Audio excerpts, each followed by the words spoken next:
seluruh rekan-rekan wartawan, baik dari media cetak, media elektronik, juga saya lihat di dalam layar ini banyak juga dari kalangan pimpinan dan warga persyarikatan yang mengikuti acara ini.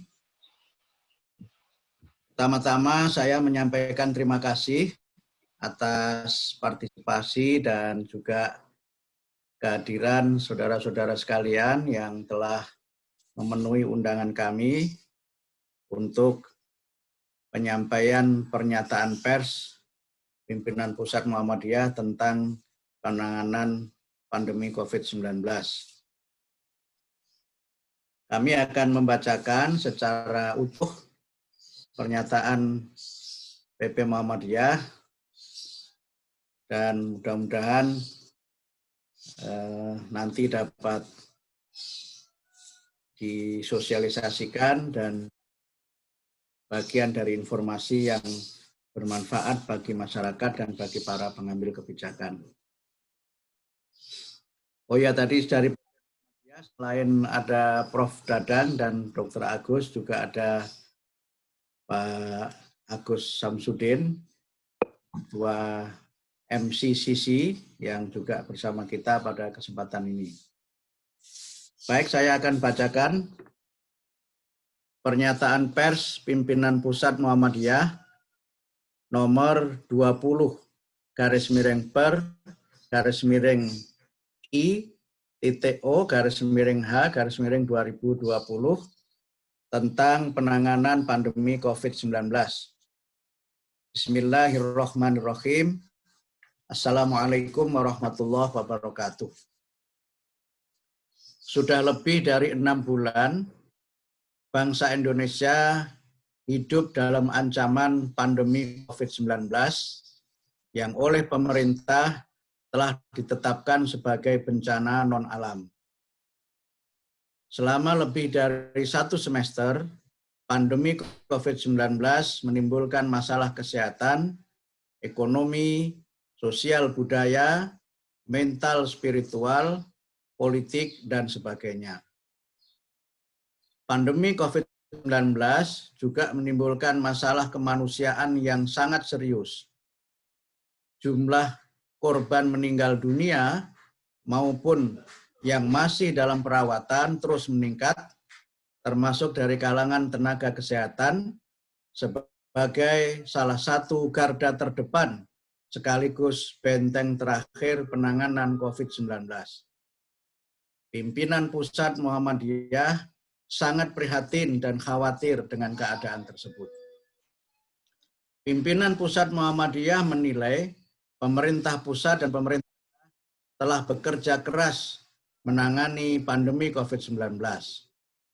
Meski demikian, kinerja pemerintah pusat dan pemerintah daerah beserta seluruh jajaran belum menunjukkan hasil yang maksimal. Selain karena kompleksitas masalah, kerja dan kinerja pemerintah perlu ditingkatkan dan diperbaiki, terutama terkait dengan koordinasi antar instansi dan komunikasi publik. Lemahnya koordinasi dan komunikasi menimbulkan kegaduhan politik yang dan kontraproduktif. Mencermati keadaan tersebut di atas, dan untuk kemaslahatan bangsa dan negara, pimpinan Pusat Muhammadiyah menyampaikan sikap dan pandangan. 1. Meminta kepada Presiden Joko Widodo untuk mengevaluasi secara menyeluruh penanganan COVID-19 dan jika diperlukan dapat mengambil alih dan memimpin langsung agar lebih efektif, terarah, dan maksimal.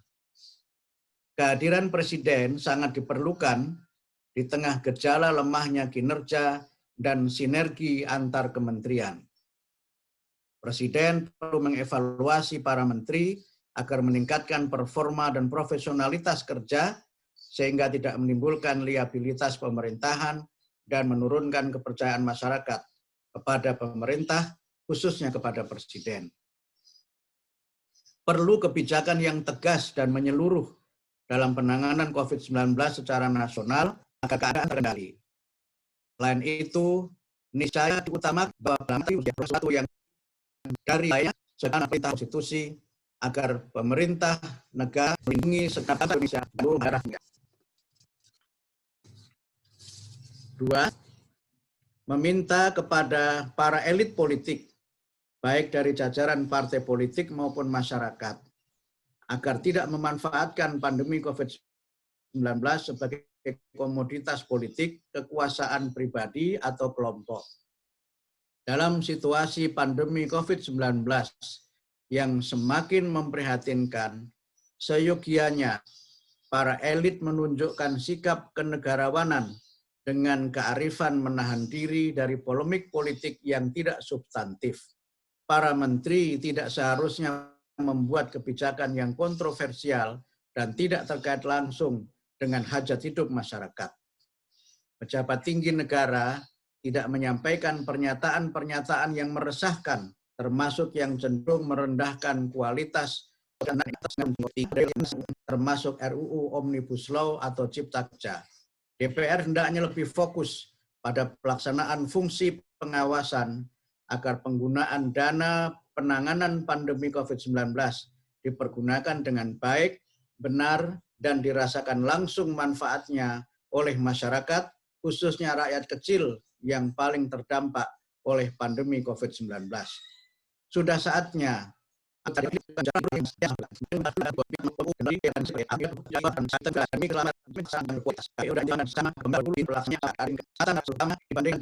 berpotensi menjadi klaster penularan COVID-19. 5. Mengimbau kepada seluruh masyarakat untuk lebih disiplin mematuhi protokol kesehatan terhadap COVID-19 yang ditetapkan pemerintah, serta membangun budaya hidup sehat dalam kehidupan pribadi, keluarga, masyarakat, tempat ibadah, instansi kerja, dan sebagainya.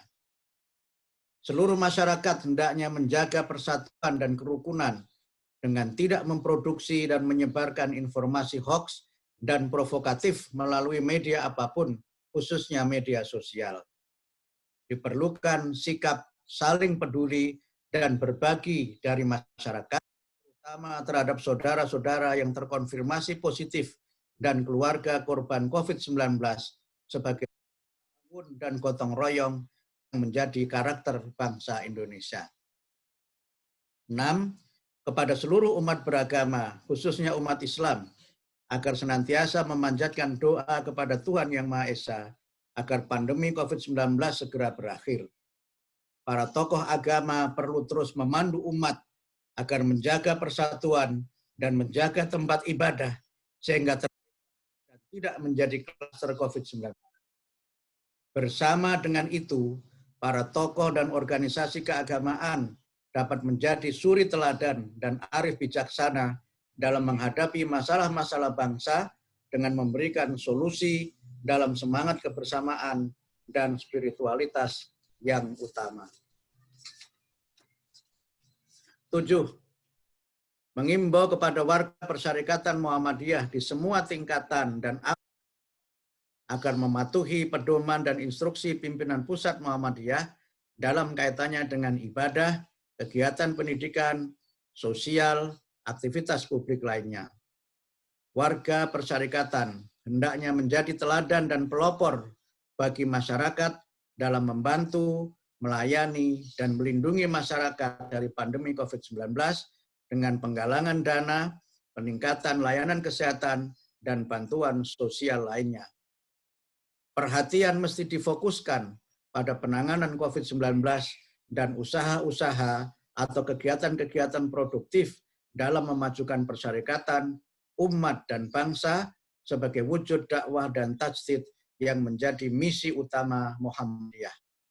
Semoga bangsa Indonesia dapat mengatasi masalah pandemi COVID-19 dan senantiasa dalam lindungan Allah Subhanahu wa Ta'ala. Nasru minallah wa fathun qarib. Wassalamualaikum warahmatullahi wabarakatuh. Yogyakarta, 3 Safar 1442 Hijriah, atau 21 September 2020 Miladiah, Ketua Umum Profesor Dr. Haji Haidar Nasir MSI ditandatangani, Sekretaris Umum Profesor Dr. Abdul Mukti ditandatangani. Demikian, saudara-saudara sekalian, telah saya bacakan pernyataan pers pimpinan Pusat Muhammadiyah tentang pandemi COVID-19 dan juga tentang pemilu kada 2020. Mudah-mudahan bermanfaat dan mudah-mudahan dapat disebarluaskan oleh teman-teman media, dapat dimaklumi dan dapat bermanfaat bagi semua pihak. Terima kasih. Selanjutnya saya persilahkan apabila ada dari saudara-saudara sekalian yang ingin menyampaikan pertanyaan langsung melalui chat mungkin atau pertanyaan langsung yang dipandu oleh admin. Di sini ada Profesor Dadan Kahmat, Ketua PP Muhammadiyah, juga ada Dr. Agus Taufikur Rahman, Ketua PP Muhammadiyah yang membidangi kesehatan, dan juga ada Pak Dr. Agus Samsudin selaku Ketua MCCC. Dipersilahkan kalau ada yang akan menyampaikan pertanyaan.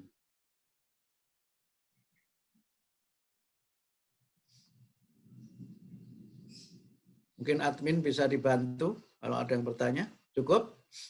Cukup. Ada itu dari Pak Rusyanto. Dari CNN, Pak. Dari CNN, silahkan. Mas Satrio. Selamat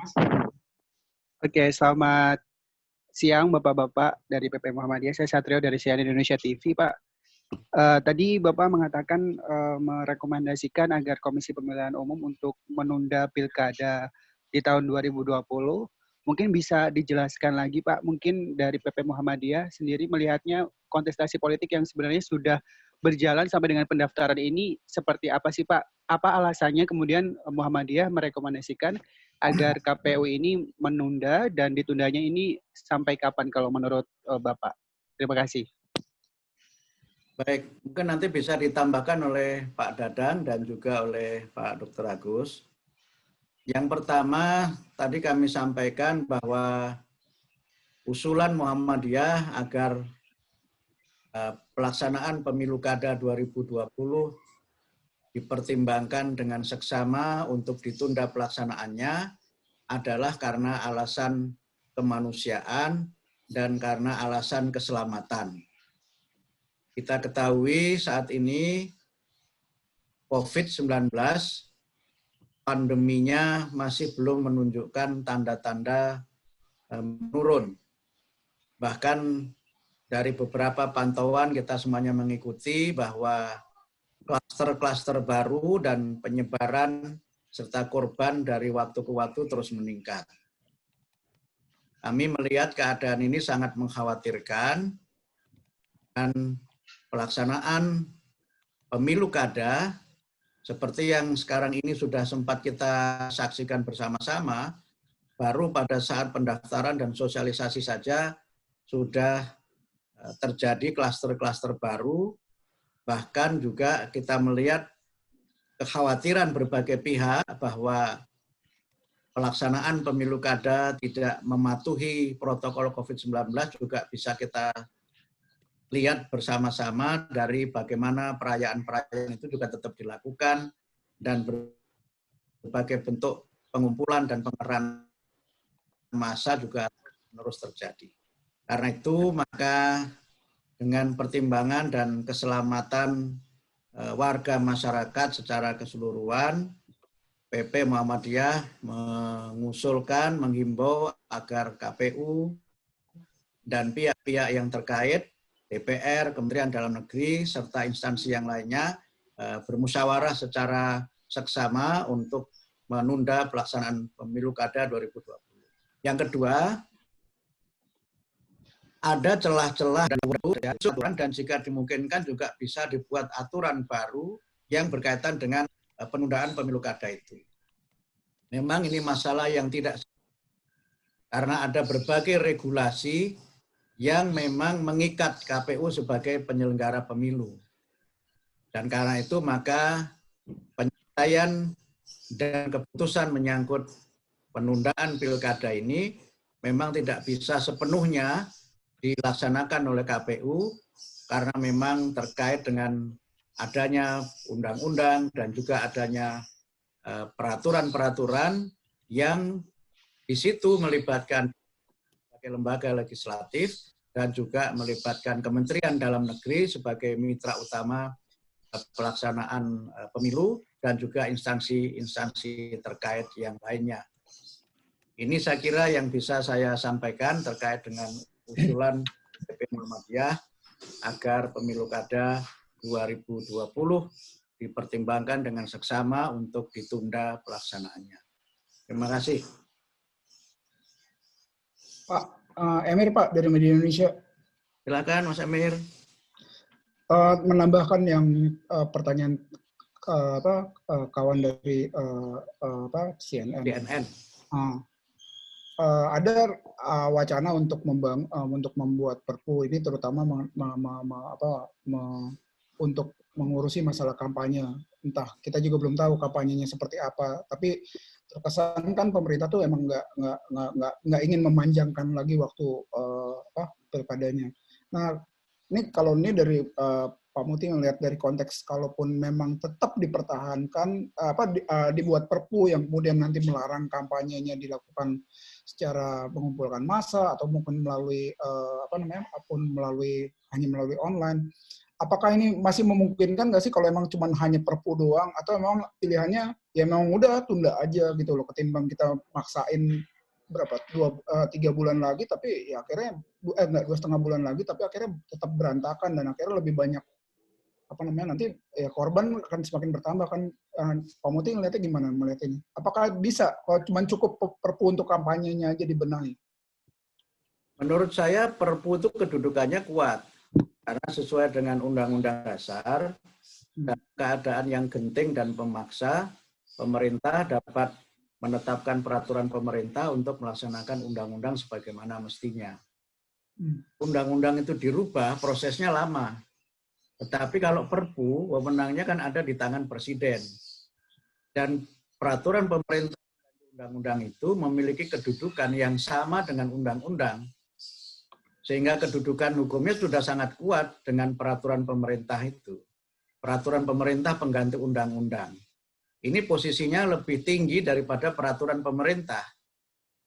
Nah itu maka kalau memang Presiden dalam hal ini sebagai kepala negara dan kepala pemerintahan mendengar aspirasi masyarakat dan melihat bagaimana tingkat kedaruratan COVID-19 ini dan juga pemilu kada yang berpotensi menjadi klaster baru dan kemungkinan menjadi tempat penyebaran COVID-19, saya kira dengan segala kewenangan konstitusionalnya, pemerintah menetapkan peraturan pemerintah pengganti undang-undang.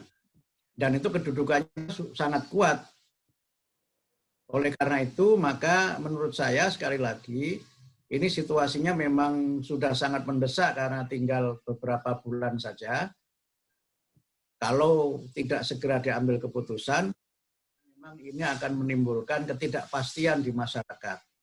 Sehingga karena itu, maka peraturan pemerintah pengganti undang-undang itu memang sangat diperlukan. Dan kalau misalnya malah sudah ada peraturan pemerintah itu, ya tinggal bagaimana penjabarannya dibuat bersama oleh KPU sebagai penyelenggara pemilu dan juga berkoordinasi dengan pihak-pihak yang terkait.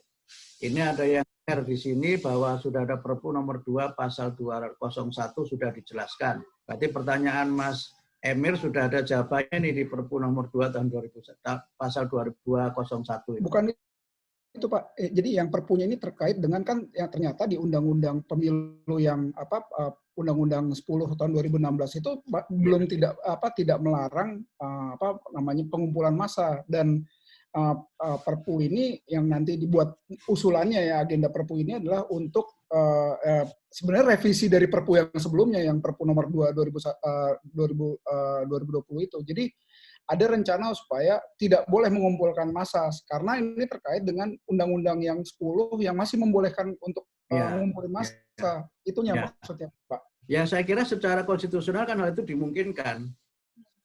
Tapi efektif nggak Pak? Kira-kira cuman hanya mengganti tidak boleh ngumpulin massa, tapi tetap tanggal 9 Desember itu? Pertanyaan ini, Pak. Nah, mungkin tinggal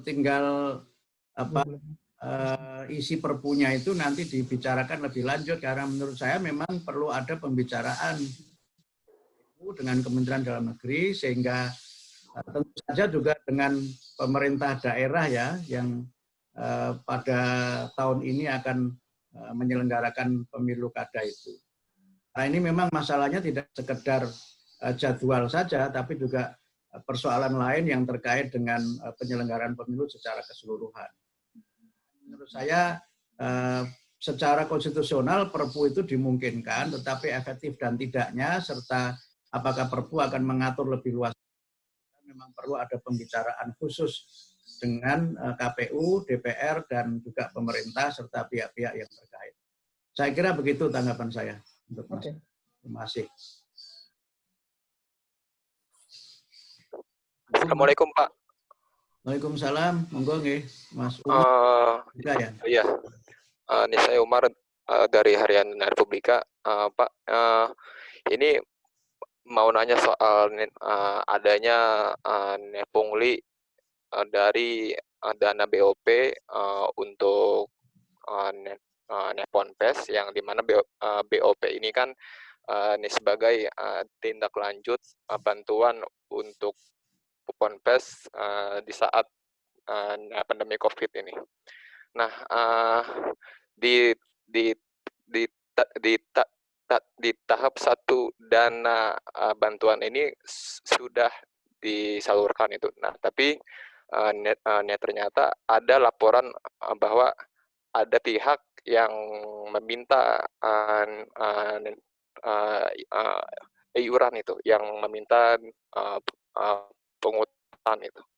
Dan pas saya konfirmasi ke Kemenak, dan ternyata memang benar ada laporan itu, dan saat ini lagi ditelusuri oleh Inspektorat itu. Bagaimana Muhammadiyah melihat ini, Pak? Ini tema lain ya? Ya, tapi juga berkaitan dengan bantuan di saat pandemi COVID, Pak. Oh, saya kira ya walaupun ini tema lain, mungkin saya jawab singkat saja. Nanti bisa ditambahkan Pak Dadang atau Pak Dr. Agus. Saya kira segala bentuk penyimpangan dalam bentuk apapun, apalagi itu dana BOP yang memang sangat diperlukan oleh para murid atau peserta didik, itu saya kira sebuah perbuatan. Halo, Pak. Ya, halo. Halo? Saya kira itu sebuah perbuatan yang tidak dibenarkan secara hukum. Dan itu yang tadi saya maksud, bahwa ini juga menjadi bagian dari ranah di mana DPR bisa melakukan fungsi-fungsi kontrol terhadap penyelenggaraan dan penyaluran dana-dana dari pemerintah. Tentu apa yang dilakukan oleh Irjen ini sesuatu yang memang sudah seharusnya, karena di antara fungsi dari Irjen di masing-masing kementerian itu adalah melakukan pengawasan dan pada level tertentu juga bisa melakukan investigasi, bahkan mungkin sampai pada level yang lebih tinggi dari itu. Kalau memang data-datanya kuat, menjawabkan penyalahgunaan dana itu selain diproses oleh Irjen, menurut saya juga bisa diproses lebih lanjut untuk ditindaklanjuti oleh BPK, bahkan mungkin juga oleh KPK, dan tentu saja fungsi-fungsi ini sekali lagi dapat juga dilakukan oleh DPR sebagai lembaga yang memang melakukan pengawasan terhadap penggunaan anggaran negara. Dan dalam situasi seperti ini memang kadang-kadang sangat disayangkan adanya pihak-pihak tertentu yang memanfaatkan dana itu untuk tujuan yang tidak semestinya, dan dalam situasi di mana banyak masyarakat yang susah karena pandemi ini, masih ada juga yang tega menyusahkan orang lain, apalagi dengan menyalahgunakan anggaran negara.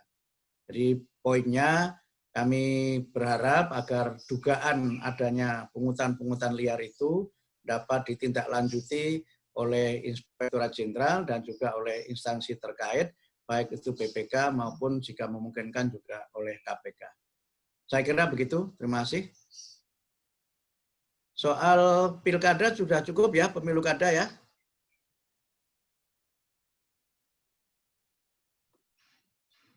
Oke, dari Pak Agus Taufik, ada yang mau ditambahkan atau Pak Dadang?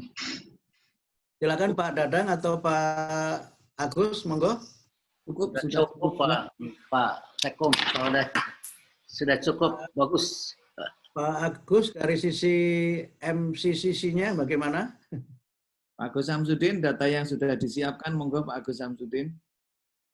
Mungkin sekedar sharing kenapa kemudian kita meminta supaya pemilu kada ditunda dan juga data-data yang kami miliki terkait dengan apa yang sudah kami lakukan terkait dengan penanganan COVID-19 di internal Muhammadiyah dan secara luas. Monggo Pak Agus Samsudin. Pak Agus Samsudin, monggo poin-poinnya saja. Terima kasih Pak Smuti. Jadi pada prinsipnya penularan COVID ini kan karena ada pergerakan manusia. Ya, oleh karena itu mau tidak mau data itu sangat menunjukkan semakin tinggi pergerakan manusia, maka kemungkinan penularan itu semakin tinggi. Dan saya pikir ini sebenarnya sudah dimaklumi oleh semua orang. Bahkan pimpinan pusat baru-baru ini juga mengeluarkan larangan ya kepada seluruh institusi pendidikan untuk tidak ada sesi tatap muka setidaknya sampai akhir tahun atau nanti sampai ada kemungkinan lain yang berubah dari situasi yang sangat dinamis ini. Oleh karena itu, Bapak dan Ibu semuanya, Muhammadiyah saya pikir cukup rasional dan juga berpikir untuk kemaslahatan, sehingga itu betul-betul bisa menjadi sebuah upaya untuk menjaga kesehatan masyarakat secara keseluruhan. Saat ini Muhammadiyah sudah berpartisipasi untuk merawat dan juga melindungi kurang lebih ada lebih dari 12.000 pasien di seluruh Indonesia dengan 78 rumah sakit. Di samping tentu saja saat ini kami juga berusaha keras untuk membuat program yang terkait dengan pandemi. Artinya dampak-dampak dari pandemi termasuk ketahanan pangan. Tadi pagi kita barusan meluncurkan sebuah program untuk ke pesantren, edukasi ke pesantren. Kami memahami bahwa proses edukasi ini sesuatu yang harus dilakukan terus-menerus, sehingga kesadaran masyarakat yang paling sederhana mulai memakai masker misalnya, itu menjadi sebuah kesadaran kolektif yang betul-betul kemudian dilakukan oleh semuanya saja siapa yang masyarakat Indonesia. Nah, proses edukasi ini nanti tidak akan berhenti di pesantren, sebentar lagi kita akan launching juga untuk di perguruan tinggi, dan juga yang sudah dilakukan dan akan kami teruskan adalah pelayanan untuk edukasi untuk masyarakat di 14 provinsi. Saya kira itu tambahan dari saya, Pak Mukti. Terima kasih. Assalamualaikum warahmatullahi wabarakatuh. Waalaikumsalam. Baik, terima kasih Pak Agus. Saya kira cukup ya Bapak Ibu sekalian. Cukup Mas. Wartawan, terima kasih. Mudah-mudahan apa yang kami sampaikan ini dapat dibantu untuk disebarluaskan melalui media masing-masing. Dan semoga kita sekalian, bangsa Indonesia bisa senantiasa selamat dari pandemi COVID-19 ini, dan kita semua, terutama para wartawan yang kerja keras dan sebagai masyarakat kerja lapangan, senantiasa dalam keadaan sehat walafiat. Terima kasih. Sekali lagi saya akhiri. Wassalamualaikum warahmatullahi wabarakatuh. Waalaikumsalam warahmatullahi wabarakatuh.